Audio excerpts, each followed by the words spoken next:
زۆر جار لە فکرێکی قوتابیەک زۆر داهێنانێکی جوان دروست دەبێت. من لە بەریتانیا بوو قوتابیەکی ماستێر هەبوو، فکرەکەی لەسەرەوە بوو ڕۆبۆت بەلەمێکی دروست کرد بنێک بە کۆنتترۆل. بەلەمەکە خۆی ڕۆبۆت بوو، یعنی حساس بوو، دەچوو دەگەڕا لەناو ئاوێک مەسەر شتێکی دەبینی یا هەڵی دەگرتەوە یان مەسەن وەکو بڵێ زبڵ کۆکاتەوە بەلەمەکە. ئەو مەشروعەکەی ئەوا بوو ماستێرەکە. زۆر عجایب بوو. مەبەستم لێرە نییە، مەبەستم لەسەر فکرەوە چی هات؟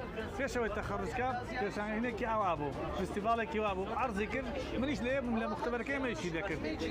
شەریکەیەکی گەورەتری شەریکەی گسکی کارەبایی بەریتانی هات ساڵی 2014.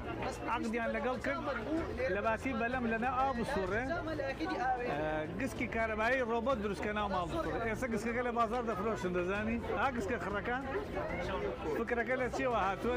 لەو بەلەمەی ئەو کڕەوە هات. چەند مهمە، یعنی خۆشەر نییە ئینسان، بەس مهم ئەوەیە سەپۆرت هەبێ، وانە ئێستا بیری کراوە بێ، فکری کراوە بێ، شەر نییە بڵێ من بەتوانام نییە یان شتێک لە بەردەستم نییە ناکەم. باشترین شت چی دەتوانی ئەنجامی بدە، بەڵکو فکرەیە هاوکارێکت بۆ پەیدا دەبێت، سپۆنسەرێکت بۆ پەیدا دەبێت، سەرکەوتوو دەبن ئینشاڵڵا.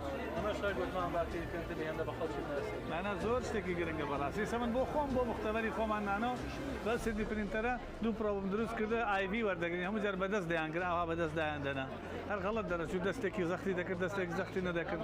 ئاخری بۆ 3D پرینتەرە چوم دروستم کرد، ئێستا هەردوو پرۆبەکەی لەسەر دادەنێ، زۆر بە جوانی وەردەگرێت، هیچیش نە، هەر یەک جار دایدەنێ، سامپڵەکە دەگۆڕی، دانێکتر دادەنێ، دیسان دایدەنێ، هیچ کێشەی نییە. پێویست بە هاوکارێکش ناکەی بۆت بگرێت تۆ ڕەنیکەی، ئەو خۆی یەکسەر بۆ دەکات.